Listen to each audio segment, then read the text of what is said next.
there, that thing. Oh, Paul things for people to look at. You got it right on there, get a pen and water, write it out. Yeah. All the newspaper clipping so they can look at it to prove what's right and wrong. I pay school that. How do you feel about that? Say, you meant to pay school that, remember?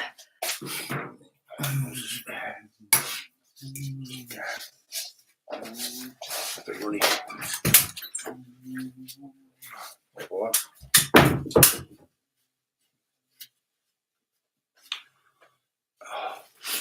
Fucking freezing in here. Paddy was freezing last week. You know, wasn't it? With the cold. It's cold today. Be in the shower.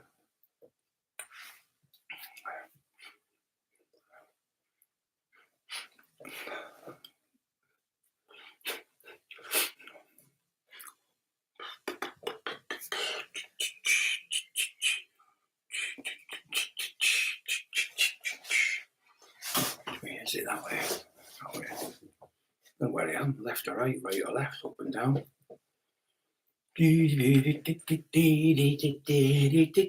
Holy what? Shoes on. I feel a bit sick. Just doing a bit of training earlier.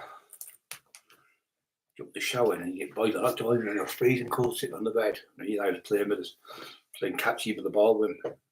Most hair in his paw. So he wouldn't go upstairs. He wouldn't go out the kitchen, sorry, without Eli. I think we're on early, aren't we? Sat here like Billy Norfolk and mates here. Pretty something to me here there, didn't it, with that on there? It's behind the wall. There's going to be a big thing on the next few days for Paul Sykes where you can go and have a look at the page where he abused his wife, 13 and 13-year-olds and 13 and 14-year-olds she was. So I'm going to put the thing up on the wall there so you can watch every day. I'm going to put a new one up for Paul Sykes. So you can look in the in-look, you can even look in the newspapers in the Wakefield newspaper where he raped, when he was trying to threatened to kill an 8-year-old child, 8-year-old, and he also threatened to kill the mum as they came out of a building where she took a child to play on Bob the Builder's playground. And it was the kids were playing on there, 3, 4, 5-year-olds. A little girl come out. He was stood because he used to live under a library. He came out under this library and he went in the bus stop and peed in the bus stop. And he came out doing that, shaking himself. He's peeing himself. And the kid was screaming, like 8-year-old kid. He went, "Tell her, shut up or I'll fucking kill her. I'll fucking kill her," shouting. So he got done. There was a camera on the wall that was called I Spy camera, it was called. And it caught him talking and saying the words. So he went to court and he was given 25, exposing himself, spitting in people's faces, offering people out for fights. He was given 25 offences in 3 months and he pleaded to every single one guilty. So he was done pure wrong. And the so-called fake author saying he never done this and never done that. Well, why is it in the paper? And the paper says Bernadette Featherstone, prosecution barrister, or at the time, convicted him of all the offences, and he was given a 2-year ASBO because what done the people at Wakefield had enough of Sykes. They said we're not having him no more, so they got a massive petition up in the courts. So anyway, it went to court, so they give him a second chance and let him get outside the city. He's one of the first people in the country to be given an ASBO. So he was marshalled out the area where he lives. So 20 minutes later, he is rolling around in the precinct, spitting at people and stuff. So he was going up to Peter asking him for like money, and they wouldn't give him any money. Go and spit in the face. So he was caught again. So the cop said, "This is the last time now." So they took him to the courts. Then this time, the judge, it's in the paper. I'll put the newspaper in record. You can see it where you can look into it. If you just go on my community page, you'll see it. Just take a look at my community page. It's on there now. Where Sykes has gone, being done by the court magistrates, convicted of threatening 2 kids, threatening to kill one, and was crying right out because he was weaning in the street in front of all these 3, 5, 6, 7-year-old children, where they were going in the park with the kids, the mums and dads on the daytime. Beast, pure fucking beast. Still no nothing from the police. Still no charges. This deranged fucking divvy pissed the bed. All pissed the bed. Ginger nut. What's happening? You keep telling the people. You said to everyone 4 months I was get arrested in 2 weeks. Now it's happened. You told everyone 6 weeks ago I was getting arrested. Now it's happened. You told everyone 4 weeks ago I'm getting arrested. Now it's happening. Now that this week's up now. You just look like a clown. Grass, pure grass, sat there grassing on people. So it's official, 29th of this month. 29th, is it this month? Yeah, it is this month. 29th, where we're going to be in Newcastle. It's going to be the last minute. So it's going to be a free tickets. Yes, you've heard me right. Free tickets for the gig for me and Paddy Conroy is going to be in. All the travellers are going to be there. There's people from everywhere coming, all support. There's hundreds of people coming that are going to be in that do. All fucking top people who can have a fucking go, and they're all sick to death of the bullies, sick to death of the grasses, the Rollins calling people names. So we're all teamed up together now as a massive fucking team, all together, united. We stand, divided, we fall. So we're going to be there. The tickets are free, and the drinks are free. Yes, you're hearing me right. I'm not drunk and I'm not full of drugs. The tickets are free. We've decided to do it free because all the people that have joined us are all fucking top people. So we thought we'll do it with the people, get them all together. So I'll show you every fucker who we've got with. We're all getting pictures took and stuff. So you'll see the amount of people we've got behind us now. We're fucking sick of it because the police don't want to help people like me or them and other people. But not that we phone them, that these snivelling, dirty fucking snitches keep phoning the police on people, getting them locked up, making stories up about people's kids and stuff. So we've decided enough's a fucking enough now. You know, enough's a fucking enough. We've had enough of this shit. So we've decided. So me, Bull and Paddy's going to be on the stage. Emma's going to be on. So it's going to be free tickets. Free, you get a pass in for nothing, and a free bar. Obviously, anyone kick it up in fucking daft will be put out immediately. But it's going to be huge. There's going to be loads and loads of people there. People from all over the place are coming already. So I'll let you know when we've got the tickets, and we'll let you know in the last minute when it's going to be.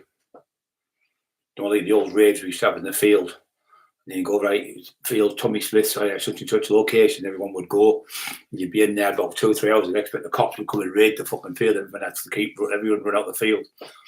But it didn't where we lived in this area, because what we did, or what I did, we got the rules. So we met a barrister from Leeds, and he raved. He was a raver himself. He was a young lad, but he knew the law, where you can have a gathering of certain people as long as they've got 48 hours notice. So what you do is you get people to come and join the club. So we opened a club called the Eclipse, because all the other clubs were all illegal. So this was legal, this one. We didn't have an alcohol license. We couldn't get that. We weren't really bothered, because people just drink water anyway at raves, and pop and Coke and things like that, and Pepsi stuff. So we decided to do the rave. So it was fucking mint. So we got these people in, and got all done out. And it held about 3,000 people. So you went in the rave, but you had to come, like, say, on the Monday, or say the Thursday, and you could come in on the, say, Saturday. So you had to come in and you had to bring an ID with you, which was like a photograph, and we would stamp it just like a passport. And it was like a little passport. And then you put in on there why you want to come to this club. And you said, because we rave. I'm a raver. I like the dance music. I don't like the other clubs where they're all smoking and stuff, because there was nobody smoking in this club. And there was no alcohol in it, so there's no drunk people throwing up on you and things like that. So, and then what happened is the fire brigade came out and checked it. So they said, "Oh, we can't let you through, Brian, because everything's immaculate everywhere else." He said, "Your carpets and that fireproof stuff been sprayed down and all that stuff." But he said, "Yes, it's sprinklers. They have to be another 2 inches out." You had about 40 sprinklers. Anyway, we got them out. They come back around and went, "Oh, it's marvellous. This is as good as any club in Stockton." So the passed us with it, the licence, but we got knocked back on the alcohol licence. But we didn't really want that. We only went for it to go through the protocol. Anyway, we got that club, and we were getting fucking the first night then about 130 people in. There was hardly anyone there. It was Kenny the phone, Speedy, a couple of the Wrecking crew lads, Smiggy and all them were in and all that. And so Gilly, you know, we end up having bits of fights with them, and we end up letting them in, being friends. Brother, you okay? MC Hammer in the house, brothers in the house, God bless you. Peter DeVox, two brothers in the house. Congratulations for passing the 9 million views. Thank you very, very much. We've also hit 36,007, I think. It's the first time we've been on 34 for about 4 years, 34,000 something. But obviously, Paddy's been helping us get views on, and people have been subscribing from there, and people from all over the country now. And all the lads we've backed up from there, and they're backing us up to all their families. Everyone's subscribed to the channel, which is amazing. Rich Tea Biscuit 78, Bonjour, Balaboo Francais, Qu'est-ce que c'est? Oui, mademoiselle. What was I saying here? Franklin, you okay, Franklin? Hope you're okay. I am, my brother. Franklin, she's up down there, it's a girl on there. Do you feel fucking daft sometimes you get there with people? Need some luck. Back in hospital now. I need some luck. Who's in hospital? Old timer. Oh, fucking hell. We'll pray for you, right, mate? Never, mate. So it's free tickets. Anyone wants to come? It's free alcohol. Anyone wants to come? But I'll be on the fucking door. You get that if you cheat. There's going to be people on, but it's going to be full of travellers. There's loads of travellers coming as well, but don't worry because they're all our friends. Going to marshal the place and that. But Paddy's going to be there. I'm going to be there. Emma's going to be there. There's going to be loads. People from Stockton are coming, from Middlesbrough, from all over Hartlepool, everywhere they're coming. So it's going to be a great night. It's all free. I'll guarantee if anyone, there's nobody going to be no trouble because you know I'm going to be there. We just want to have a great night and like I'd rather get support of all these people. We're all together as a big team now with all these fucking maggots fucking grassing people up all the time and being snitching and fucking threatening people and firebomb people's houses and fucking and then they phone the police on you when you retaliate back and then get you locked up. They're fucking maggots, yeah. So yeah, it's marvellous how many people are on board now. It's fucking unbelievable. Thousands and thousands have come on board. I'm just kidding you not, there's thousands come on board. They've had a fucking lot. We'll probably get their blue bag bud. I'm not sure, mate. I'm not sure, but I'm not sure. I was speaking to it today. It was on the phone this morning, but I can't get out of bed in the morning. My fucking back's killing me. My hands are freezing cold today, like now. And I'm like they're in the fridge. Fucking freezing. Terrible. When it stays like this, when it's cold, that's when my hands are bad. But you've got to remember, my nerves were in my neck. You're obviously in your neck, in your back of your neck. So your nerves are in the back of your neck with your spinal cord. And my spinal cord was crushed. So what had happened is my spinal cord, it's supposed to be about that thick, your cord, about that thick. Mine was like that that small compared to like that. So your spinal cord goes down here, obviously in the middle of your neck. So that it sends a signal to the cord, sends a signals to all the muscles, where the muscles move with the nerves. So mine were trapped for 15 years. The fuckers misdiagnosed me with spondylosis, which I've got that as well. But it was trapped 15 years. So when I went and got an MRI, they went, "Can you come?" We got out the hospital. About 20 minutes. They went, "Can you come back now, please? Please come back now. We need to see you now." I went, "Oh, fuck the drama queens." So I left it till after it was a Friday. We left it till the Monday. I couldn't be asked going back. My side was killing me and everything. We were moving about in the MRI machine. So they said, when I went back, I said, "Is it bad?" He went, "Bad." He said, "Well, put it this way, you get 6 surgeons in a team, like, their own team, so they all help each other. One will know about this thing and that one." So there's 6 in the team. Said, when we put it on the machine and looked at it and we put the light on, we all went, "Jesus."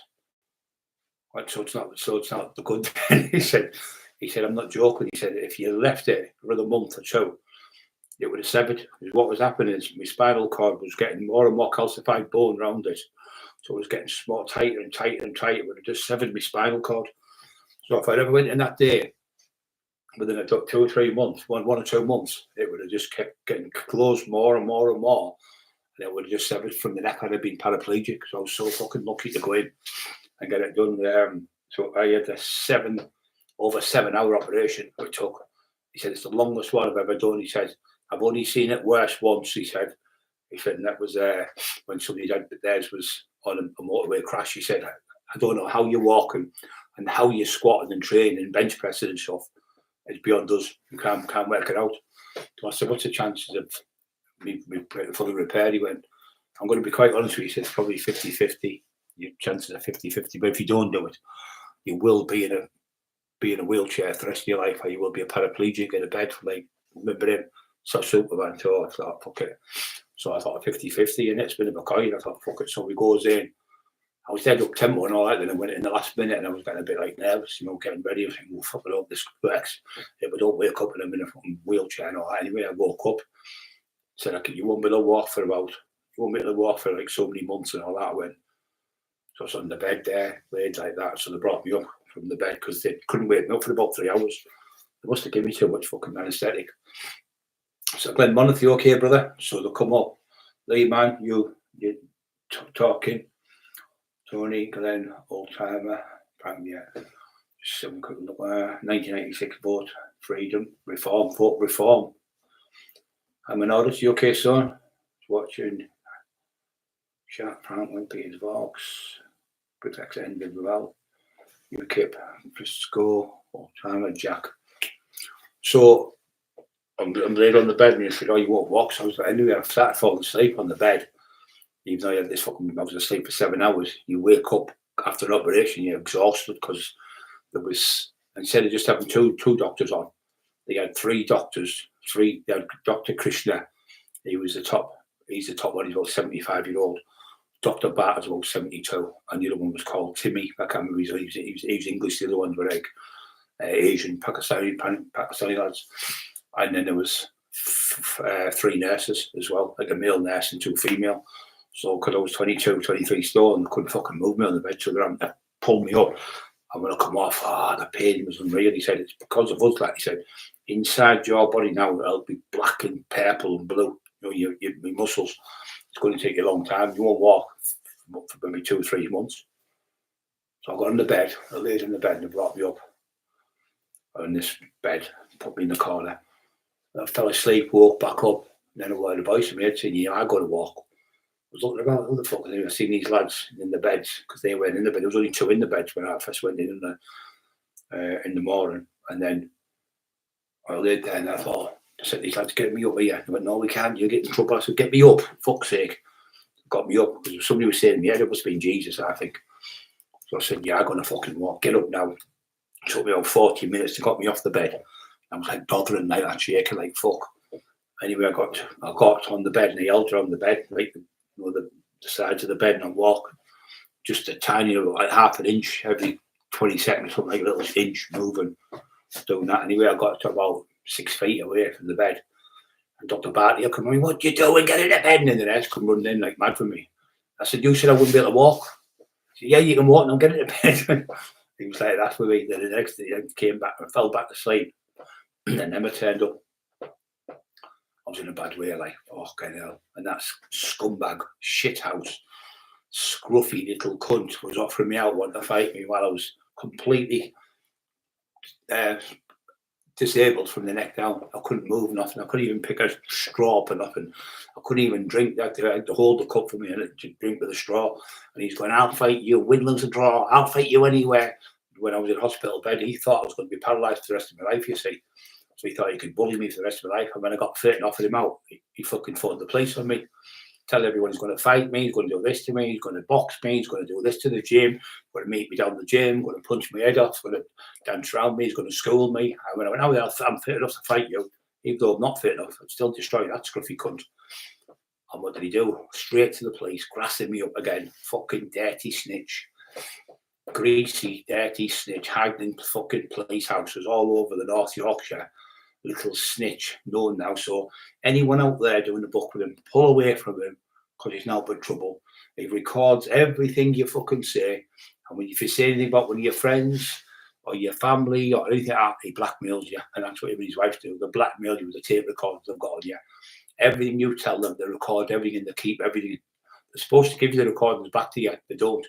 They take 2 sets of recordings and keep them in case you've said something. Say you're a criminal and you say something and then they give it to the police. Well, that can start a spark off, like to start an investigation on you. So if you said, oh, such and such, something, you said something, that's just like a domino effect. So one domino goes down. So one domino can bring 1 million dominoes down if they're all in a row. So they all go around. Or a pack of cards. If you pull one card out of that house of cards, it starts falling down. And that's when people are getting nicked and thingy, that scruffy cunts making statements to the cops and harassing people to the police. That's what he's doing. He's been doing it for fucking years. I didn't realise the extent of how much a police informer he was until I started asking people from all over. And the amount of people he's ripped off. There's over 30 people he's ripped off for the books. All over the country. Him and Rob Brenton, War Cry Publishing, the fake company. What we found out when we went to court, these companies were pure fake. So they're doing books with people like Marty Turner. God, poor old man, at 78-year-old, torturing him and giving him nothing. And he did the book for his grandson to help his grandson go with cerebral palsy. So he ripped a disabled old man off and a disabled his grandson, ripped them off, the dirty bastard, scum. You want to fucking hang your fucking head, you and your wife. Hang your fucking heads in shame. But it's coming to you now soon, very, very soon, that everything's going to come crumbling down with you because you can't fucking, you're fucking shitting yourself, shiting yourself wherever you're hiding in villages all over. So I've had confirmation from Leeds today that the lads in Leeds are doing fuck all with him. I've had confirmation down London last week, no one's doing now down London with him. I've had confirmation the Ripper 2 has definitely been cancelled, he's out of it for good. And the other people have been going to do books on him. There's no Paul Sykes movie, it's all bullshit. So we've had confirmation of about 20 different people from different cities and towns and areas. That even the other ones backing him up, they've all fucked him off. No one's with him now. You haven't got a single person backing you up now. You're fucked. You're fucked. Luke Bloomfield, evening bride, hangman audits, all good here, mate. Yeah, it's good. So what's happening now is when evil people do evil things, in the end they get caught and everyone now knows what you are. And everyone now knows that. I won't sit on here and tell lies about him.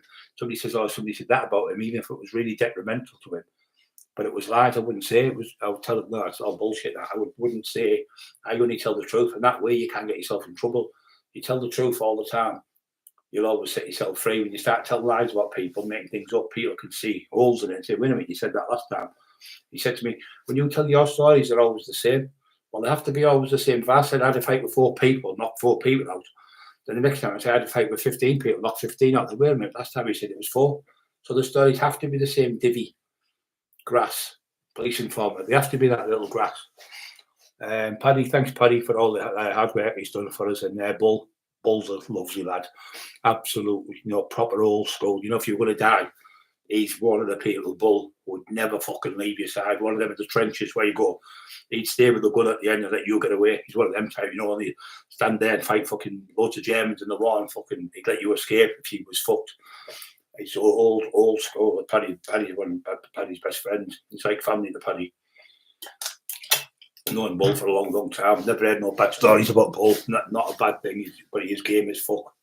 Proper game lad. Lovely lad he is. Got a heart of gold to help anyone. Old school, all the old school fighters, all the old school gangsters, you don't go to people's houses. It's like loads of people want to go to that cunt's house. Like, no, you can't go there. He's got a kid in the house, he's got a wife. I have a heart, you see. But that dirty bastard firebombed my house with my wife in, threw a building brick like that, threw a big massive fucking paving stone like that.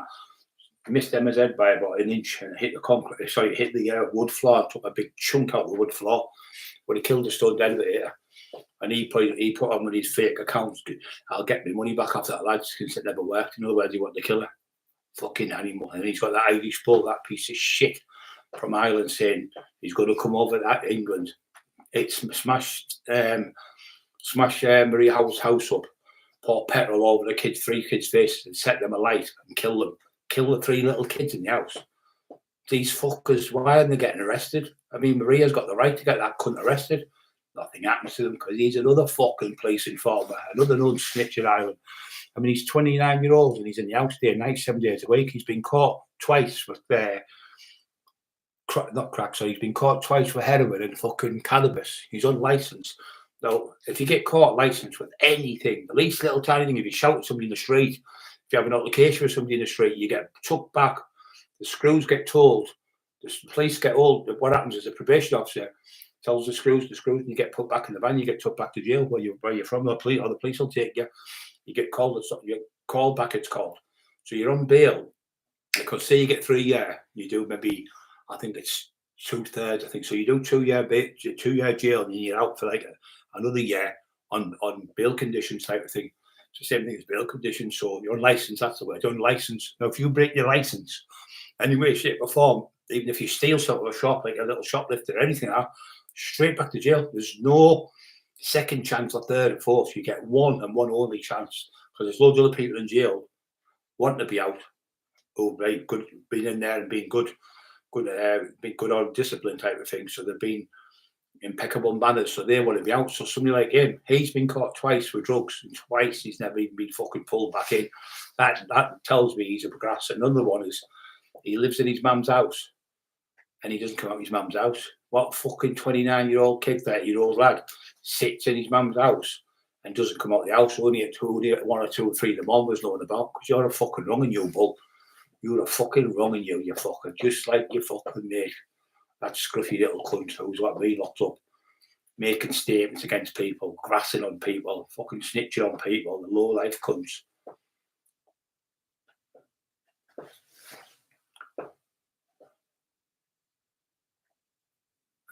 So don't forget to push the like buttons, guys. Don't forget to subscribe to the channel. It does the fucking trolls' heads in when you're doing well on here. It really does. It really upsets them. But so I've got to go back. I'm on bail conditions again, man. That cunt. I've never known anyone been on bail this long in my fucking life. I've been on bail 1.5 years, really. I've never fucking heard of it in my life. 1.5 years. So John Lee was up for 33 murders. Wasn't he, from the Gambini family, the biggest gangsters in that ever, are from New York. They're the biggest gangsters. They organised it. There's 5 families, so I won't go through them. I'll take too much mess on. But they talk to me now and then. John Lee's been on my podcast and that. He said, Brian, I was up for 30 for RICO, it's called, charge. They were up for 33 murders they were up for.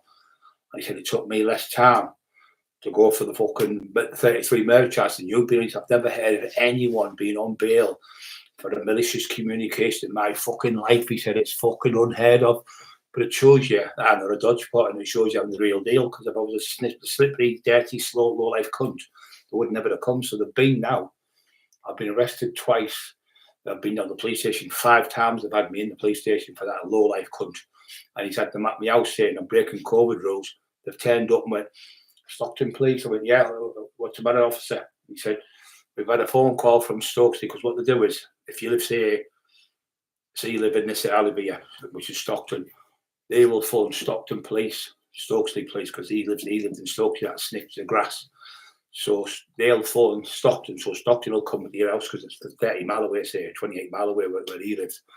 So it's cheaper. That's why they save money with all the petrol bills and all that shit now. They used to cost a fortune, so I think people in their own area, so they come and said, you're breaking COVID rules. I've been told by somebody from Stokesley police have contacted us.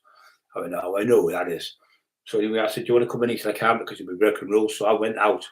Kevin Kilty was in, I was in MS, so I was out, so he could come in. This has got to be less than 4 people. There's 4 people could only be in, I think, or 3 or whatever it was, 3 people, sorry. So I went out and the cop was, all right. I went, yeah, I'm all right, thanks. So he said, can we just go back out and listen to it, Brian? I said, yeah, of course you can. So they went out and come back about 30 minutes later. They went, what a great idea, opening a channel for people with depression. What a brilliant, cracking idea. He said, that's marvellous what you're doing there, helping people with depression. I've got to commend you. He said, unbelievable, helping people with depression, people with alcoholism problems, and helping people who are sitting on their own at home in this dark days. He said, the company said, absolutely marvellous what you've done. He said, unbelievable. You won't hear nothing more for us. He said, but you'll always get jealous people as well, Brian. I said, cheers, lads, have a good night to the 2 coppers. They were nice as pie. That low-life cunt phoned them making lies up again. He just can't stop fucking making lies and grassing people. He's obsessed with the police. I've never known anyone in my life fucking phone the police as many times as him. I never stopped phoning the police. Pat, I knew you'd come on today. I texted you today, didn't I? Trevor Lingworth, you all right, mate? Yeah, I'm okay, Trevor. Hope you are, son. Quick look through, Jack. You okay, Jack? Germany 1-0 up. Fucking hell. 88 watching. Don't forget to push the like buttons, guys. 38 thumbs, 91 watching. See if we can get over 100 tonight watching. We did the other night. Paddy get some fucking numbers, didn't he? He had over 1,000 watching the other night on his fucking live. Over 1,000 people. Just like 1,400 people watching.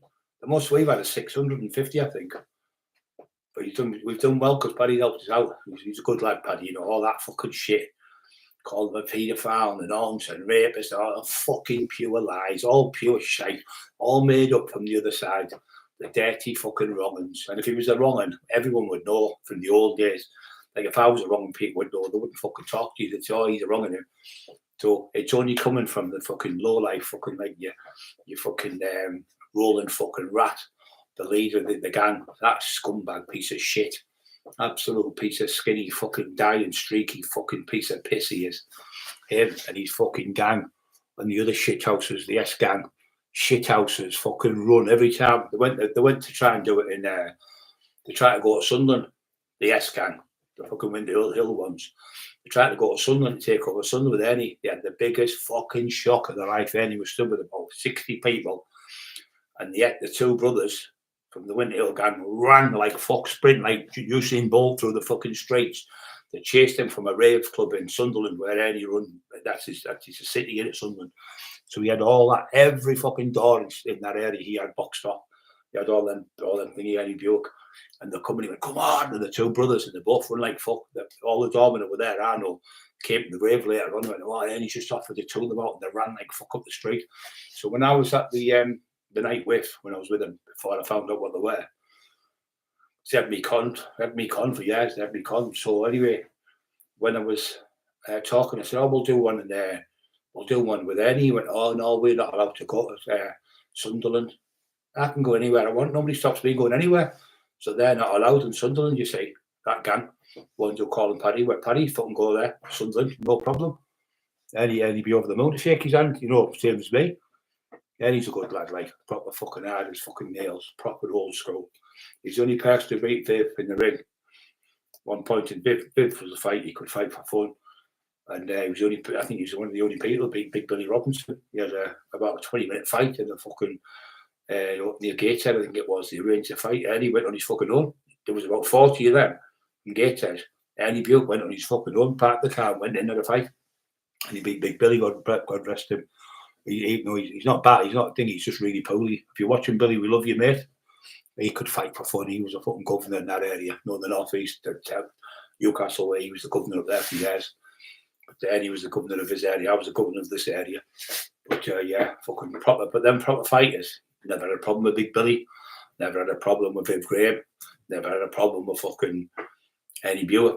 Never had a problem with fucking other people from other towns. Like the travelling lads from here, the travelling lads from Darlington where I work, the lads in fucking Spennymoor, the lads all travellers up fucking right up the top, the lads from Durham, all friends of mine, all they're coming, all the lads from Durham as well. I love them all the world, they're great kids and all. Been to see us last week, give us a good boost, you know, when they come to see us.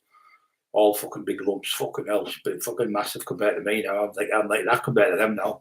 But they all love me, give me a cuddle and all that. It was nice to have them type of people around you. Knowing you've got support and friendship, where people won't fucking run and leave you. Where these local life cunts keep phoning the police on me all the time with my wife, grassing people up all the time. Dirty, low life cunts they are. Bullying women. And that humble fucking shit house. Little shit bag with a little fucking dwarf legs. Little dwarf. The only does he's got 2-inch little stilts on his shoes to try and make him look a bit bigger. And when you see him in that picture, he stood on his tiptoes. He stood on tiptoes, they call him. That's his nickname, tiptoes. Fucking that John fucking Humble Dryer thing, that piece of shit. He stood on his tiptoes. Have a look at the picture where Emma's took. You'll see him stood on his tiptoes to try and make himself more relevant. A little 5-foot dwarf he is. He's got little platforms like that on his back of his shoes with no segs and metal studs. And he's got 2 little implants in his shoes, so he makes himself 2 inches taller. What a fucking embarrassment. It was up to there on me, the daft cunt. Right there. Get up, you daft little cunt. He was licking my ass like, fuck, all right, Brian, I need problem, big man. Are you all right there? And all that shit, trying to get into me. I knew he was a fucking wrong from day one. I've asked people from Glasgow, Coatbridge, Edinburgh, all over the fucking place. Nobody knows him. Nobody fucking knows him. He's a nobody, pretending he's a big cocaine dealer. He's a big fucking got ships, got fucking gear on boats and all sorts of stuff. All that shite, all bullshit, all cack. They're all falling like flies now. They're all shiting themselves now because they're proper people. I've decided to team up now. They're all shiting the pants now. They haven't got a fucking chance. Not a chance. None of the daft cunts. You'll see them all coming off YouTube soon. I'll guarantee you now. You'll see them all dwindling away, all the wrong-uns, and they'll just be all nice on YouTube. That's what we wanted. We want all nice people and nice channels with kids on and stuff like that. But these fuckers, they're pushing people out because they want to control the channels. They want to control the books. They want to control all this stuff. And we've got loads more about down the castle, Courtney's castle. Hey, Donna the dancer, get up there. All about you, gobshite. The front woman down there on the mic talking to them all. Hey, spokeswoman she was. The Courtney, spokeswoman for Courtney she was. Fucking wrong and working with the fucking. She's a copper. She's a copper. And her brother's a copper. And she's under the Witness Protection Act. Even Paddy said she's under the Witness Protection Act because she's been had threats of people. And she doesn't deny it. But she said, if you see me ever in a uniform, just don't. I was acting in, I think it was Hollyoaks, she said. I was acting in a part of Hollyoaks where I was dressed as a policewoman. No, you are a policewoman, Donna, Amanda Styles, with the call. I don't know your name. You've got that many names. You've got more names than Mr. fucking Ben. Remember Mr. Ben used to go down Festive Road. He'd go in and be a fucking lollipop, and the next day he'd be a fucking baker, the next day he'd be a fucking farmer or something. That's you. You've got more fucking outfits than I don't know what. PC fucking WPC, isn't she? WPC, fucking grass, making statements and making things up.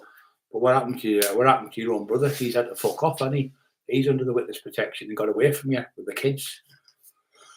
Buy a coffee. Yeah, if you want to buy us a coffee down below. I'm not good at doing these things, mate. I'm going to fucking close it up. My nose is running like a tap. It's not running, it's just been cold. She'll tell you the truth, she's been painting again today and just started my nose running, but it's fucking freezing in here. Paddy was fucking shaking. I'm boiling though sometimes, and then other times I'm freezing, you know, when we nerve damage.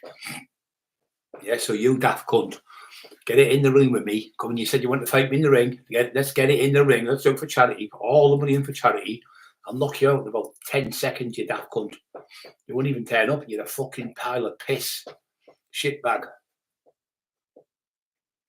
Come on, big man. You're going to fight me when I was in the wheelchair. Come on. Why don't we do it nice and nice? Just do it for charity. We get all the money. We give it to all the children. Children in need, we give it to. It won't take me 10 seconds to knock you out. I'm conscious with one jab. One hand I'll fight you with. I'll tie the other hand down here behind my back if you have to. I'll tie it to my leg.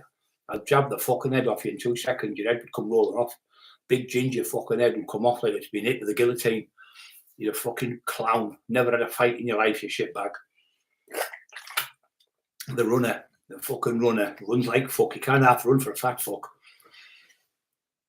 Still waiting to get arrested. Still waiting to get charged. So it's been now. I think it's 3-4 months now. So there's only 30 days, 36 days left to charge me. I've got to go back for more bail conditions. And I've had 3 months. 3 months, I think it is, next month. Yeah, it comes up 3 months is up next month. That's the 14th of June now. And I think it's the 8th of the 8th, 2024, yeah, 8th of the 8th. So that means another 3 months I've been on bail. And then he was saying before that I was getting charged, so that's 4 or 5, that'll be 5-6 months. So that means I'll have been on bail nearly 2 years for fucking nothing. For nothing, for fuck all, for offering him out for his straightener, because he offered me out. But he can do it. Now it happens to him. Like Paddy said, fucking dodge spots, all of them. Carson here, Carson, son. You sneaked in there, didn't you? Good lad, Carson. Carson TV, I think it is, isn't it? Yeah, Carson TV with Darren. Germany scored again. Hit the like button, brothers, telling you. Don't forget, the guys. We're off, so it's going to be in Newcastle. We're going to let you know the tickets you're going to get free offers, and alcohol behind the bar. There's a free bar all night. That's off me and Paddy and Bull, Emma, and all the people who've been. It's not just us. There's all the travelling lads. Every country involved. All the lads from all around the fucking country are coming from everywhere to stand together, united, We stand, divide, we fall. We fucking don't back down from anyone. We don't make fucking statements to police and get people locked up. Wrong. And now, if somebody was a paedophile, I'd make a statement all day long. If someone was hurting women, I'd make a statement all day long. If someone was begging all people's houses, I'd make a statement all day long. If someone was murdering people, I'd make a statement all day long. Because that's what you call being a human being, a Christian. Because these wrong'uns who are hurting children and women and kids and dogs, these are another one, dogs, anyone hurting animals, I'd fucking all day long make statements. I wouldn't give a fuck. You know, these ones where they're trying to fight dogs and that, I'd smash the fucking faces off the body. I've already broke 2 dog things up before. I broke one up in Red Climber, was there. He wasn't be there fighting 2 dogs. I ran over and smacked him right in the fucking face and knocked the bloke over the fence and dragged the other one over and I threw him in the fucking pen where the dogs fight. The dog started trying to bite the cunt. Anyway, I broke it up. The cops turned up and the cops was like, when they never got them next anyway, the cops went, and then I got another one near Yam, we're fighting pit bulls, and I went in, kicked them all over the fucking place, smashed their tyres. A couple of travelling lads come from me from that way, from Darlington.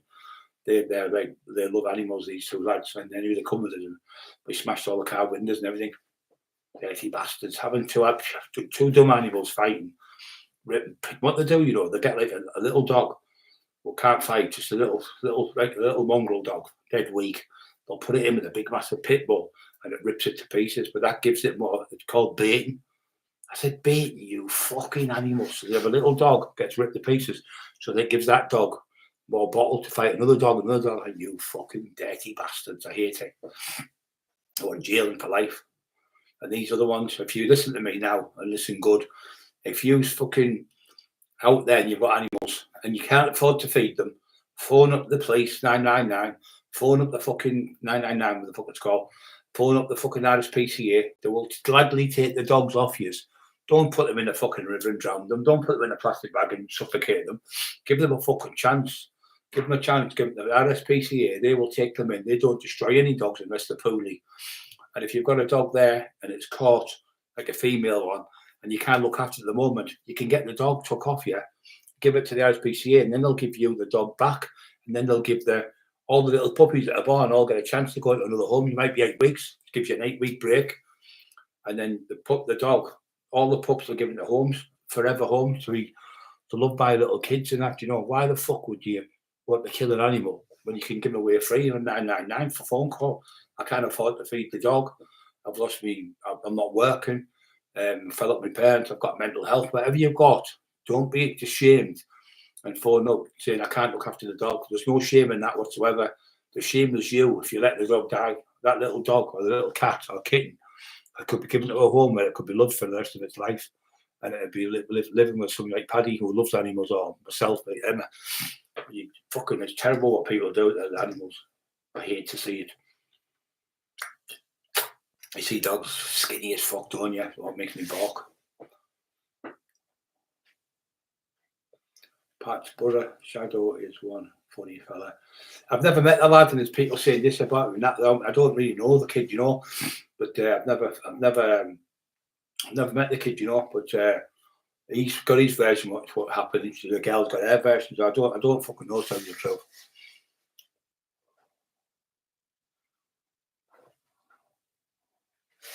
England will get the last 4. Hang on, I think the last 2. The last 2, maybe got the last 2 finals. Some cards you got and you won't do.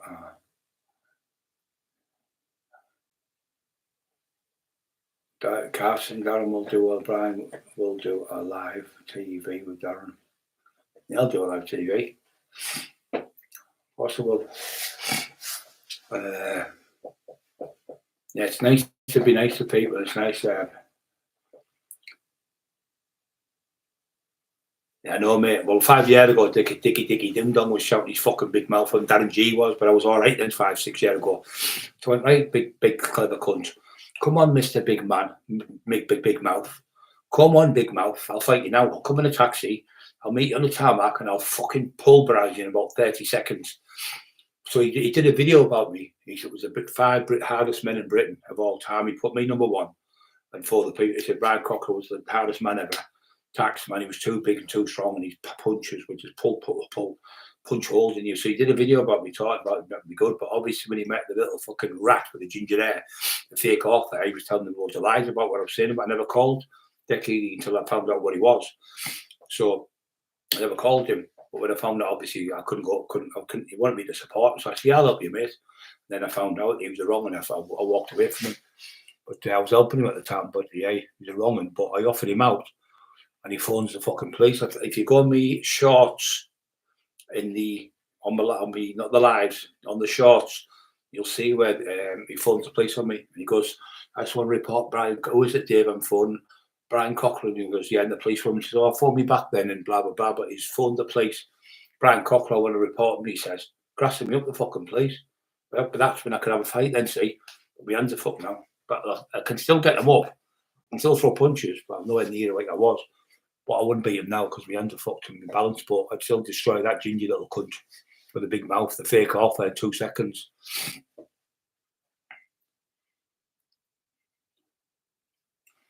I can't stand gobshite, instead of keep the mouth shut. I always say to people, keep that fucking shut if you can't use them. Keep your fucking mouth shut. I've gone round and people shouting them out, "I'm going to do this, that, and the other." I grabbed them by the throat and they've just shit themselves. I didn't mean to start shitting, shaking like fuck when you grab them. But why have you been calling me? I was just showing off in front of my friends. They said, "Well, keep your fucking mouth shut unless you can fight. You won't get in so much trouble. Unless you can fight, don't fucking open your mouth."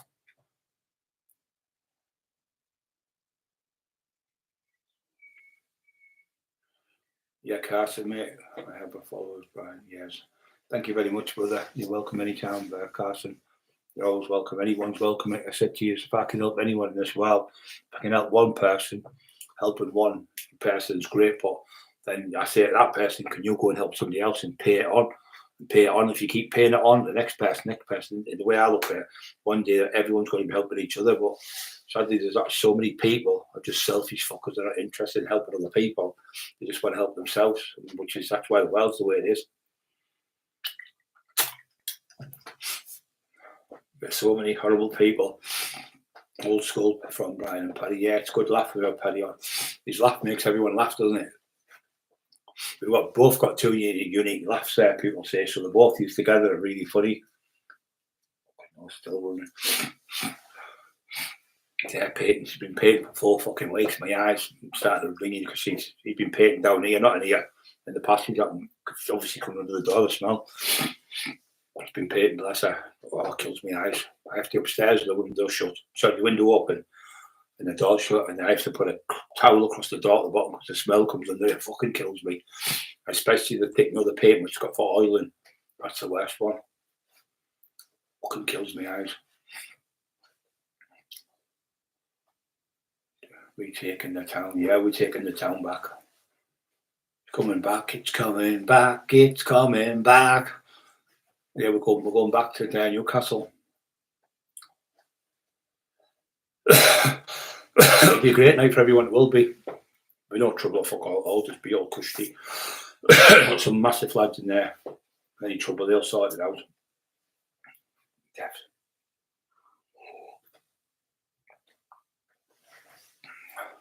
Hope everyone's okay in the chat.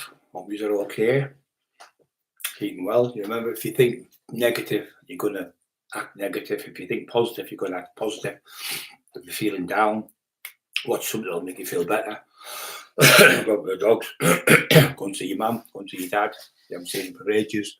If you fell out with like an uncle or a nephew or a brother and you haven't seen him for months or weeks or years, go and be the bigger person and go and shake hands and say, "Look, forget about that. It was only 50 quid you spent, or sorry, I crashed the car," or whatever. Go and shake hands, and you'll realise you've been worried over nothing. You'll end up being best of friends again, because if the person dies and you don't get friends to them again, you'll never ever, you'll regret it for the rest of your life. Sub to ask expecting you just sub to. Thank you so much, guys. Thank you so much. Yeah, we do the anti-knife campaign, but we don't with Ben Span, but I'm thinking of doing my own anti-knife campaign right across the country, because we were doing really well, but people let you down with it, don't they? I was going to schools, we were going to go to prisons. So just before the COVID come, we were going to go into Doncaster jail, Strange Ways, and I think it was which is the one called the Leeds jail, was it? I can't remember what it's called now anyway. So we were supposed to go in home house, 4 jails we were going to do.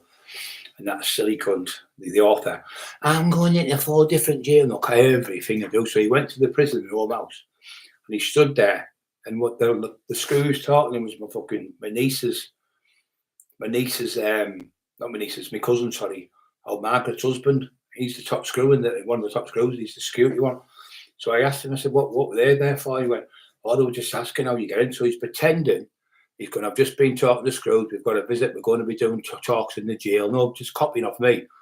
And when I asked old Margaret's, my Uncle John's daughter, old Margaret McGiffin, she said, she said he only went and asked, when did you get a visit? So he's pretending that he went in because he stood near the screws with a video on them.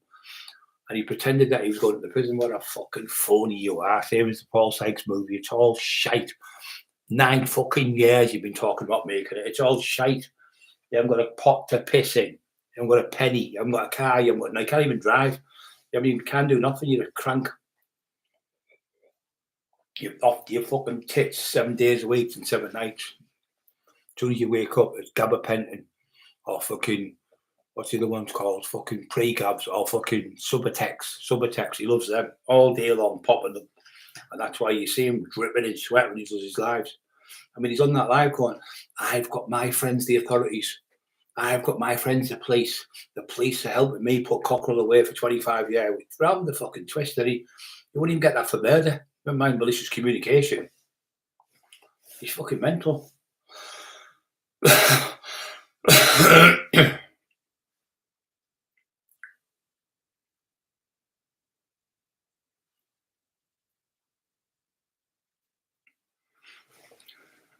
Good that, mate. Cast on TV with Darren, yeah, go over to Spain. Yeah, people are fucking struggling with drugs. Terrible thing. You get into them and it's hard to get off them. But the Lord Jesus Christ, that's how I got off it. It's the only way I could get off, and I got off. I was on and off it for 20 years, taking crack. Terrible.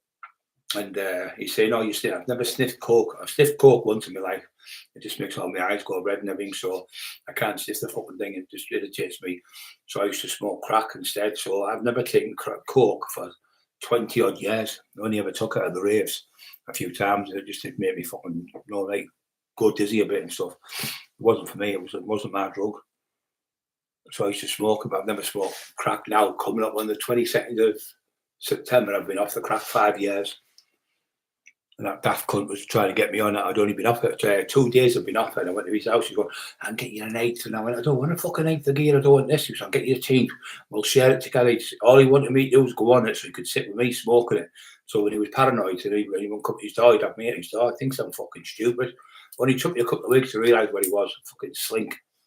Causing trouble with every fucker. He was phoning me up, phoning them on. Oh, these guys are going to come through my house with a lorry. And I'd phone them up. It'd be Teddy Dicko's nephew. And he was saying, because what he done is Teddy did a book with him. He went, well, tell the truth what really happened. So he said, there's that dictaphone, turn it off there. Say that to the dictaphone. Turn that off. But then another one in his pocket, sneaky cunt. So Teddy told him about his nephew, how he died. He said, but don't tell anyone. So he only went and put it in the book. So Teddy said, can I proofread the book? He went, oh, you haven't got time. I'm going to put you to the top of the pile like you done with me. The same bullshit, the same MO every time. I'm going to put you to the top of the pile so you can get your book done first and you'll get your money before everyone else. So anyway, the book came out. Anyway, he phoned up Mark to call me. Said, what the fuck are you talking about my brother? Because it was Teddy's brother's son, his nephew. Anyway, he fucking came. He was going to come through the house with a lorry. I phoned him up and spoke to him. He said, that couldn't there, Brian. So he said, tell you what I'll do, but I'm going to get him tomorrow at school. So I left it because I'm not going down to school. So shithouse went to school with his kid about 8-year-old. Shithouse fucking ginger nut. He went into the school. And when he got to the school, I went, now they mean you now. And he ran off and left his fucking child at the playground. What a shitbag you are. Fucking Doyle, you shithouse. You fucking coward. Got no bottle whatsoever. The little kid fucking hates him. His son absolutely fucking hates him. All his family hate him. His mum won't let him in the house. She locks the fucking door when he comes to the door. She locks the fucking key in the door, won't let him in. Yeah. I've never known anyone grass as much as in my life. He's a fucking super grass. a fucking snitch. He loves making statements against people. No matter who you are, no matter anyone who's gone there tonight and say something, he'll crash up the police. He'll take your thing down, your name, and phone the police straight away on you. He's obsessed with phoning the police. The cop said to Steve Mack, he went, I'm sick of fucking hearing his name. And Carl Walker was the same. You got Carl nicked, you got Maria Howarth nicked, you got me nicked 5, 6, 7, 8 times all in. I think it is 7 or 8. He's had Emma nicked three times. Emma's gone. He's had Terry nicked 4 or 5 times. He's obsessed with making statements. Steve Shannon, he had him nicked as well. He was only in the cells a couple of days, but he had him nicked as well. Like I say, Carl Walker, phone the police on him. He's obsessed with phoning the police. He's obsessed, honestly. He's fucking mental. Sort of things. Without trouble, yes, he is, mate. There's always a way. That's why we do it that way. We're sticking together in the unit. They're going to think, fuck this, we better keep our mouth shut from now on. They're all going to stop with that blabbing when they see that many of us together. You say, that's what's going to happen. They're going to think, fuck this. John Bryan, 1 day at a time. That's it, mate. That's all you can do, only 1 day at a time, mate. And I did it. I've done it for 5 years, you know. I've never, honest to God, on my mum's life, on my dad's grave, my brother's grave, I've never once wanted one single go of that coke, or the cracks. I used to buy and rock it up myself. Never ever wanted to go. The thought of it makes me fucking like cringe now, you know, sick. But yeah, I've been off it fucking, I say 5 years, 22nd of about 2 20s, I had half of one. And then when I was the next second one, I was paranoid to fucking death. No, pure paranoid. I thought, oh, fuck this, I can't live like this. Fear. And my own fucking house, looking out windows and all that. I thought, oh, fuck this shit, it's no good for me no more. I'm glad it must have been God it done that, but the shit took me. And I've never bothered. The second 20, I just flushed it down the toilet. I fucking never took it again. Can't stand the fucking stuff.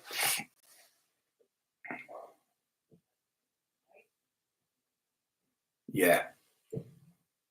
Just so tricky. Sometimes people take longer, sometimes people fall off the wagon. There's nothing wrong with that. Because, you know, there's nothing wrong with that if you fall off the wagon. But I've never, ever, not once had anything, not a single thing. The only time I've ever taken is like, I get all them off the doctor with me fucking my hands and me there, damaging my neck and my back. And I get tramadol I take after 2 of them. And sometimes I'll get naproxen maybe on the night if I go to bed. It stops my hands there from fucking stinging. Like my hands now are freezing cold, like they're being in the freezer, and they're stinging like electricity going through my hands. But I got told off the doctor last time I went. He said that's a sign your hands are coming back to normal. He said what happens is it's going to come freezing cold because your nerves are coming back then, and you can feel the pain. The pain is because your nerves are starting to work. Where before I couldn't feel pain, I could punch the wall like that as hard as I could, like messed about. It didn't hurt me.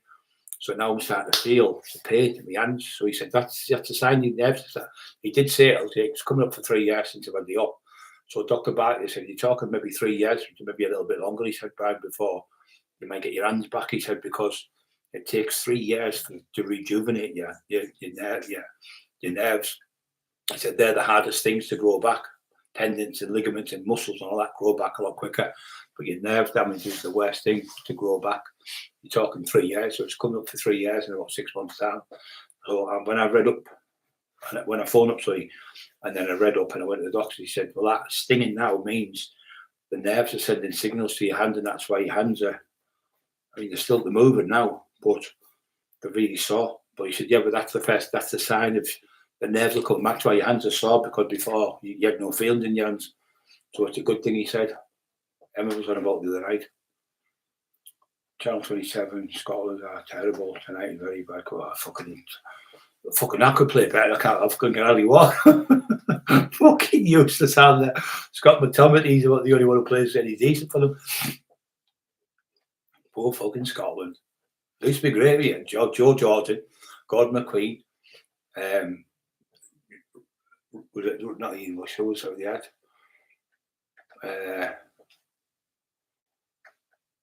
I forgot Gordon Hill. Was it Gordon? No, Gordon McQueen. Joey Jordan's full-back. Then he had him, the Scottish one, the ginger one. Dalglish, he was fucking brilliant. Kenny Dalglish. He played for Scotland, he was fucking shit. He played for England, they were fucking, sorry, played for Liverpool, they were great. Who knows?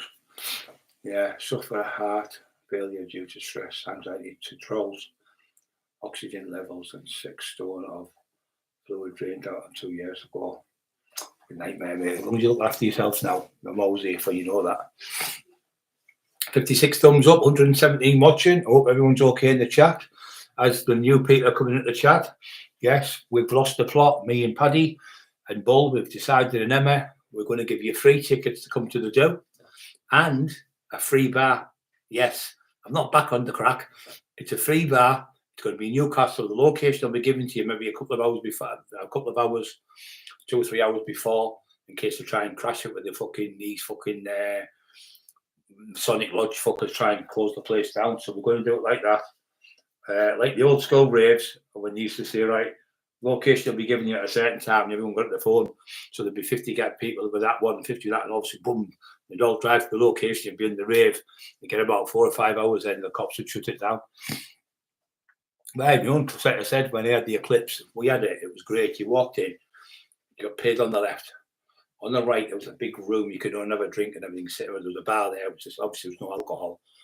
And I used to have to get bottles of Bacardi and stuff. But if you got caught, you get shut down. But the cops didn't dare. They came in one night, sneaky cunts. So there was three of them, I think it was. He came in, he said, RAF Catrick Lehman, I think it was. I went, all right. So I looked at his shoes and you're a copy of you. So anyway, I got him in the office. Can I have a wear these in here, lads? I said, you're not fucking RAF, are you? So he said, no. I said, why do you come to the rave? He said, we like the music. I said, right, tell me one rave song. What rave song do you like? They went, they didn't even know one fucking single rave song. I thought you liked raves. We do, but we don't know the song. I said, listen, mate, you've been caught. All right, we were police officers. I went, listen, go on, you can go now. So I let them go. I said, go and fuck off. I said, please don't fucking insult my intelligence. I said, you're not fucking clever enough. Then another one came one night. She went, hey, Brian, we don't have seen for this. I thought, I've never seen you before. She went, can you get me 10 ecstasy? I went, I don't do ecstasy, love. I said, I train on the weights and stuff like that. I said, I take a bit of steroid to that, but don't know about ecstasy. I think you've got the wrong lad. I said, it must be somebody else. And we all know, I said, because the two people with her, I could tell them were coppers. Again, you know, the body language, you can tell them well. Then we were at a rave in Spain, in BCM's, with Magaluf. And there was a woman, she had stockings on. It might have been stockings or tights on. You don't wear tights at a rave. And she had high heel shoes on. And fuck off, you're a copper, you. And there were two coppers. And she was going to wear, and he was going to wear. And you could see they were triangulating. It was me fleeing, another lad called Steve. And I said, the coppers, these cunts. Anyway, the dog come out to see them now. And coppers had them. And yeah, how the fuck did you know? I said, tell me, you don't go to a rave with fucking stockings on. You fucking, or whatever they call it, tights on. You'd be fucking sweating like a pig. She was walking with high heel shoes. I thought, you don't rave in high heel shoes. Psychology, that's all you need. It's like when somebody comes in a rave, somebody's like that with the shoulders up. That means they want trouble. When the shoulders are relaxed down like that, you know there's no trouble then. You can tell by body language, tell by people. Most people, when they go to throw a punch, what they do is they can only throw a right hand. So they'll put the left foot forward. They'll stand on the back right foot. And they'll do that. And all you have to do is you just have to watch, like the shoulder will go. You see the shoulder move, and you just hit before they get you. I'll just counter punch you and move out the side, or just side step to the side that way and square them off so they're square on, so they can't throw the punch, because about 90% of people can't throw a left hook, so they all throw the right hand. You just know all them years on the door, and you'll see somebody come in red hot, something bulging, right? Shotgun up his jumper, and grabbed them and fucking, there has been a shotgun, or they've got a machete or a fucking knife or something in the coat trying to stab you. Caught a load like that over the years. I remember standing on the door one night, so we're on the door, and the door was high up, 2 steps up, and there was a camera on it, and it was called Downtown. So the Mall was the nightclub of the year for 3 years out of 4, I think it was. The Hitman and Hair came, and Carlos Strachan and all that shit come, Pete Waterman, Sinita came, fucking that other fucking, what do you call him, Simon Cowell, before he came. So it was a massive nightclub, and we also had Tall Trees, which was one of the best clubs in Europe. It held 3,500 people. I was on for years. It was fucking huge. People from all over the world come to it. So we're on the door anyway. This lad said, I'm coming in. I said, you can't come in, mate. I said, you got tradies on. He said, I am coming in, mate. He went like that to stab me, but there was a queue behind him with about 15, 20 people in. But we were up high. So he's jumped like that to me, like that, and done that, swung like that. And I've jumped back like that, and I hit the back of the doors. Anyway, I've jumped off the doors and hit him like a left hook. Caught and knocked him out. Anyway, the cop woman come over, said, I want him arrested. So these 2 coppers were still outside. Come over and come out the car and arrested me. And she was a policewoman. Anyway, he said, couldn't we? Kenny Greggy was there, and Sid, he was from Billingham. He said, listen, the lad just tried to stab me. He said, so what happened? The lad who was with him picked the knife up and ran off. So there was no knife. So where's the knife? There was no knife. So I was getting done for a fucking assault. I didn't break his jaw, I just knocked him out. Got right flush on the fucking chin.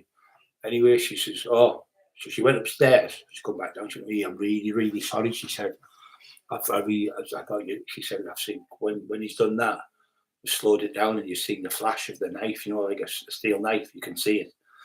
And then you can see it going past it because he slowed it down back and forth 4 or 5 times. She went, oh, I'm really sorry. So if it wasn't for the cameras that night, I'd have been fucking locked up. Fucking Section 8. Well, I don't know what it means. Fucking assault. But the cameras saved me. A few times I've been saved by cameras. I was out there in Buke. I was waiting on the door. So we were on the door. It wasn't the same because there was these dons from out the town. They had white jackets on. Black ticket. I've only ever seen it twice. Once in red car they did. And they were from Manchester, come through like a different team. They were going to try and take over any patch. So they're on the door. And there was inside, there's about 15 of them. So goes in the door and let us in. But he was like looking at me, like trying to stare me out. I thought, daft cunt. So I walked in. So then all of a sudden they came around like that in a hard shape like that, like a shape like that. So there's about 9 of them there, and there was about 4 or 5 on the other side. And then I said, these cunts going to have a go at you there. He went, he said, I fucking opened the door. And I said, just watch this. And I said, you stay there. So I walked forward and he went, do you want to fucking go? He went, no, Brad, we're not in trouble. You haven't come in to take the door off us, have you? I said, no. I said, it shouldn't be your door. And you cheeky cunt, you're not for a round, do you? Anyway, we walked out and got out. So I goes out. And this fucking woman's fighting with her husband and grabbing him. He's in there. And then she swung the bag at him and hit with a bottle of fucking perfume right in the fucking face, knocked him on the floor. He's fucking half unconscious. So I've grabbed hold of her. I said, behave, love, how we behave? And then he's trying to fight me. So I'm grabbing him. She says, leave my husband. And she's hitting me with a fucking thing. No, they took your head off with this bottle. Big bottle of perfume in a fucking bag. Fucking nightmare. So I grabbed it. Anyway, the fucking coppers come over and arrested me when started put me in the back of the van. So this other copper was over the side of the road. He went, no. He said, that big lad saved, he stopped the fight. He stopped the fight. It's on camera. He said, I've watched the whole thing. The other copper couldn't get across the road because it was chocolate with people. Anyway, that was another time I got off with the police with the camera. So them cameras are good sometimes they're not. 110 people on. Sounds like someone for Newcastle, laugh out loud. Darren.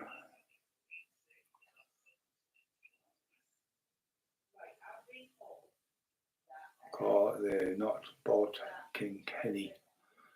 Oh yeah, fucking class. My uncle Frank used to play for Man United in the youth team he was in. He never made it to the big team. He was in the youth team, but he used to play with Sammy McRoy, was his best man. And he was best man of Sammy McRoy. They went through, we were 14, 15. If you put on, you'll see Frank McGivern stood next to Sammy McRoy. So, but he was best friends with Graham Souness. He was at Middlesbrough Fest, my uncle, Frank McGivern, they call him. And he was at Middlesbrough with Souness. And he used to come to Redcar, which is just around the road from us. And that's where we had my nana and all that from my uncles and that from Redcar. And he said, you need to get out of this town and get away. So he went to fucking Liverpool. Then Frank went to Manchester United. But he made it, obviously, Souness in the big team. But he never made it in the big team, our Frank. But he was we still go. I went with him. With being a footballer, you get like the tie for the Man United tie. So we went and we were in the Van Nistelrooy suite. Well, Van Nistelrooy, the player, they've got like a hotel next door to us. We went there, we seen, it was all about goalkeepers. There was Bert Troutman, who was in the FA Cup, and he saved the goal, and he snapped his neck, and he still played on in the FA Cup for about 30 minutes with a broken neck. They were tough as fuck. I think he was Polish or German, I'm not sure, but he ended up Bert Troutman. I think he was German. Ended up playing for like Tottenham or something, and then there was Alex Stepney there, and then there was Gordon Banks, the one who was saved the best save ever in history against Pele. He did the best save. But when you see him on the telly, they look massive. He was only about 5'10". He looked fucking massive on telly. And when I stood next to him, I was a lot bigger than this. I was fucking 24 stone, something nearly. And he was stood next to me and went, you're a big lad. He said, you'll be able to save some goals. You just have to stand aside. You just have to stand like that. He said, in front of the goal. And he was okay. He was nice. He talked to me. He used to work.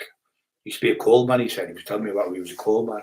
And he had to get the bus to to go, get off at one bus stop and then get another bus stop and get another bus to go to train for 40 minutes twice a week. I had to walk about fucking 30 minutes as well to get there.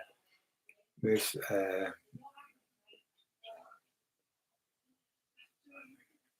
you know, the Masons are all fucking, they're all dirty bastards. They're all the kids, them Masons. I'm telling you, my granddad said to me when I was a kid, my grandma said, my granddad used to say, them Freemasons are all coppers, police, and they're all with police, they're all got secret judges, magistrates, all that. So they're, any one of them Freemasons, they all wear fucking masks in them lodges.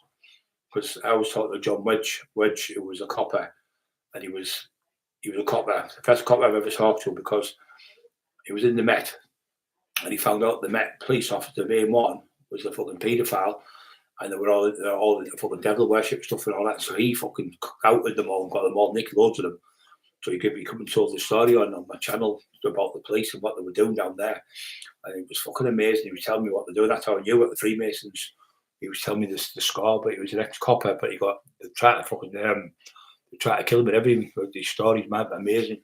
But he works with Chris Lambriano, who was the crazed hitman who did about 20 odd years in jail. So him and Chris go around the country and weeding out fucking paedophiles all over. He does a great job. I said, listen, being a policeman or not, you're doing a great job. I'm proud of you because you're saving children from getting fucking molested and women and getting killed stuff. So them type of coppers, they want pat on the back what they're doing, saving children from paedophile rings and stuff.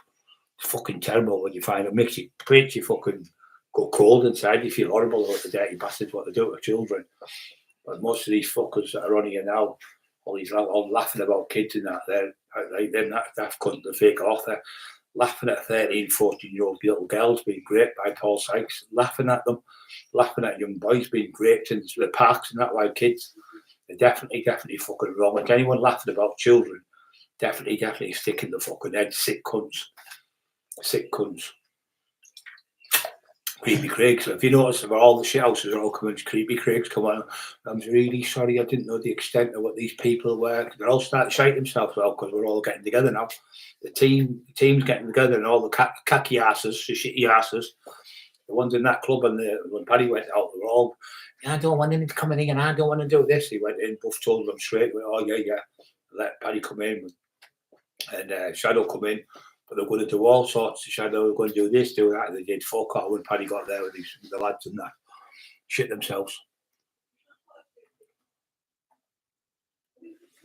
105 on, 63 watching, 63 thumbs up. Don't forget to push the like buttons.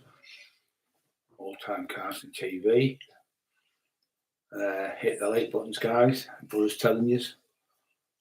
Yeah, King Kenny was fucking brilliant. He was great. He was very miserable. Fucking, miserable face. Fucking some football he could score from anyway. He was fucking brilliant.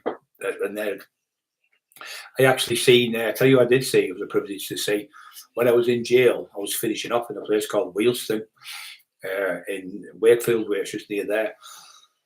And he was there, Lee Sharp, who played for Manchester United. He was playing for the Leeds team, because the Leeds team was right next to the prison, so they were on the one side, across the road, and then they were playing football. Our fences are about 5 foot tall, because it was only a semi-open jail. And he was there fucking in with the big nose, Ian Rush. I went, all right, Ian. He went, are you there, kidder? And he just waved to me, like, nice as park. And then there was Rio Ferdinand was there before he went to Man U. And what happened with the Leeds, they were telling me what happened is he was the manager, Gordon Strachan was the manager, right? And he was shagging one of the players' wife, was Eric Cantona. So when he went in 1990, they won the league first time for ages, 1990, 91, I think it was. He was top fucking, he's the best player in the fucking league at the time. And then he went to Man U, but the reason why he went to Man U, they only paid £1 million for him. Must be the cheapest fucking best player ever for that price. And they only paid £500,000 for Schmeichel, fucking unbelievable. But the only reason why they paid that is he actually headbutted fucking Graham Souness. No, not Graham Souness. Gordon Strachan knocked him out as that he was the manager of Leeds at the time. And then he also battered one of the fucking footballers, players who he was shagging one of the wives. So they had to move him. So he went to Manchester. But they want like £15 million or something for him. But they couldn't get it. Obviously, he got rid as soon as he hit Gordon's tracking, they got him off the club. But I was in there, like I say, next door to the club, Leeds. So yeah.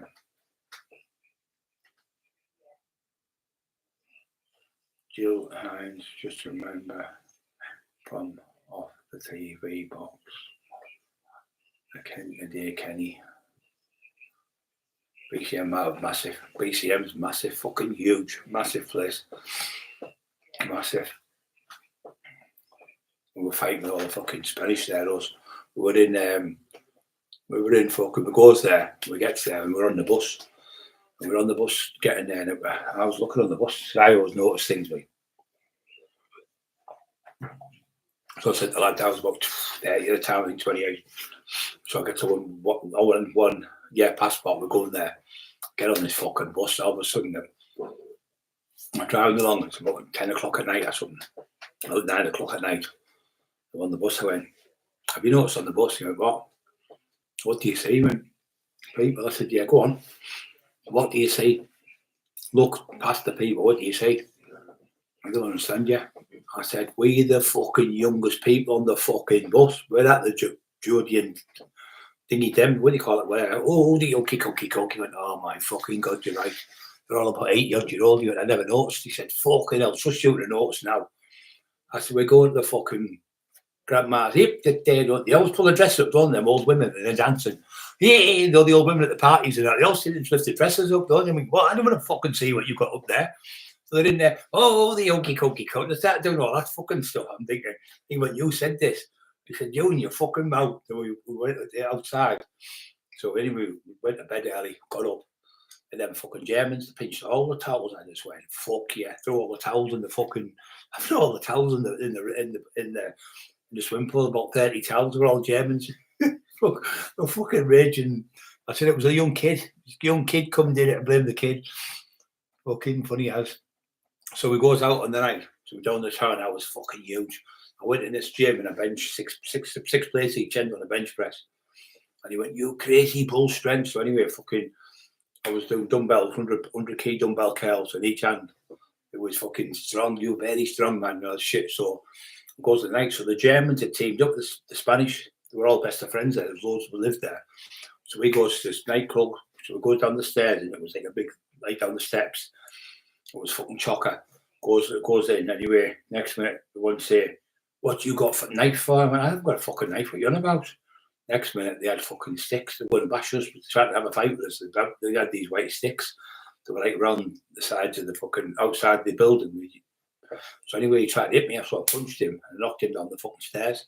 We were trying to get the stairs, so I went one way. So I ran out. I run across the road. The next minute, there was a fucking like a copper there. And they got us anyway. The next minute, then this guard here come, fucking army. The army came with that machine guns. Went, hey, you stand still. I open fire and all that shit. Broken English. So I stood there like that. The next minute, he went, lay down. I went, no, I'm not laying on the fucking floor. Fuck off. So anyway, it goes on the floor, and I've got these fucking handcuffs on me. So they're kicking me on the floor, fucking kicking me on the floor. These cunts have spun around like this. I got up with my knees and ran at them and I hit them with my shoulder, knocked about 4 or 5 of them over. You crazy bull, you go down. Anyway, they got me on the fucking floor again, the cunts. Anyway, they got us in. So they got the other 2 lads I got nicked, put in the back of the van. So there's 3 of us in the back of this van and they're taking us down this fucking dirt road full of sand, pitch black now, really dark, about 10 o'clock, 11 o'clock at night, in the middle of the desert driving. So there's about, I think there's 3 of them, there's 2 in the front and 1 on the side there, and we're in the back, right in the back, this big long Jeep.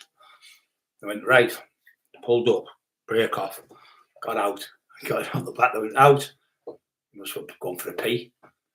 And you know them German films where you get out and they shoot, yeah, what the fuck am I going to shoot? He went, right, anyway, they go, ksh, ksh.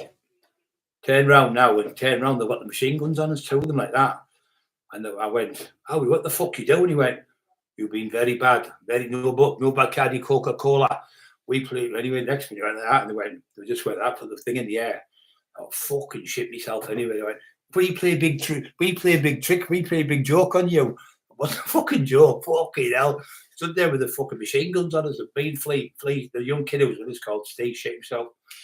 So we had to go back, and we had 20 ecstasy in the fucking safe. and I had 1,500 quid, and they had about £1,000. So we goes back to this fucking place. It was only one finger typing, like a bit like Jamie, the one finger typing, and I'm sat there, I'm dripping, sweat, fucking pissed out me for the alcohol, no water, nothing. Anyway, this kid who we were fighting with, I chinned him. They were being horrible to us, the coppers. I was saying I pulled a knife on Peter, and he went, no knife. So he went, I go get my brother. No, his brother was the fucking chief of the police. Come back with this chief inspector bloke. Give them water now, and he could speak English. He was good. And he went, my brother, no, the lad we were fighting with, I went, cheers, brother. I know he was a good lad. Even though we'd been fighting with him, he didn't like what they were doing. So anyway, we had to go to this place. So we could drive for fucking about an hour to get to this other place, because we were in can't remember the fucking place it's called. It'll come to me. So Palmer we were in. That was at Palmer. We had to go to Palmer to see the fucking the British consulate, but they wouldn't do that with us. The bloke come out, spoke Spanish. I thought it was going to be some bloke with a pinstripe suit on and a bowler hat or something. It was fucking Spanish people talking. Oh, you've been very bad boys. Your names all over the other place we talked about. It's obviously still me being strong as a bull. So the next bit, they've got us in this fucking place to take us to this place. Remember Fantasy Island, the little bloke? He playing boss, he was like him, so he sat there like that little dwarf. I didn't dare say fucking that. So I'm stood there, they stood there. You've been very bad boys, blah, blah, blah, blah. I fine you 2,500. We only had fucking, I think we had 3,500, so he took nearly all the money off us. For you smash up the restaurant. We never fucking did a thing in the restaurant, lying bastards, so they kept the money. And we had about 1,000 potatoes, where the fuck it was left. So then we went to our friend, Chipper, where the Borough Bar is in Magaluf, goes there. There's a place there, it was fucking class. Anyway, it goes over there, stayed at his house, his flat for about a week. And we went back. I was the armed response. Oh, that's what he said. I've been on here 12 fucking years. You've only been on this island for 2 hours. And there's 2 fucking Alsatians on. I've never seen an Alsatian on this fucking island in fucking 12 years I've lived here. As soon as you come, and I met Liam Henry was there with his missus, him and Lisa. Hey, Brian, what are you doing? What the fuck are you doing yourself over here to see Chipper? Because they used to have a Chipper. It was called the Red Line, the pub. They used to have it still out there now. Anyway, we've got fucking, like I say, we got locked up. They scammed it out of our money, like, but yeah, it was the extra, that was it. So when they went to the hotel, he goes in, they say, we need key. And they went, no, the manager said, no, I give him key. You do not key. This is nothing. He said, these pay for hotel. It's their safe. So Steve got the key and opened the door and then threw the money on the bed. While he threw the money on the bed, he fucking grabbed the E and he just threw them on the floor and kicked them under the fucking bed. So he kicked them under the bed, but they were on the bed taking all the money. He just threw it all over the bed and construed it. So they never seen the E. So he pushed it under the bed with his foot. He said, so I'm in the fucking house, what's the fine? What if the cleaner comes in? Somebody got caught with 2 ecstasy, and I think 2 ecstasy and 5 joints. They got about 4 years for it. I mean, we're going to get that was fucking horrible. But we're going to get about 5-6 years if we get caught. I was saying, the cleaner might go and find the Eve going off. Fucking nightmare. Yeah, it was horrible. Right, guys, I'm going to shoot. I'm fucking freezing. And I'll see you again tomorrow or tomorrow. But yeah, free bar. Free tickets to get to the gig. It's going to be in Newcastle, but we'll let you know when it is. I will let you know when you get the tickets from. Okay, but they're free, the tickets, and the beer's free. So it's just on me, Paddy and Bull, and Emma, just to say thank you to everyone. And all the lads are coming from all over the country to support us. So thank you very much. Get this right. I can use this for these things. You don't get better on it. Fucking always take me 10 minutes to get off. The hands are getting better, see?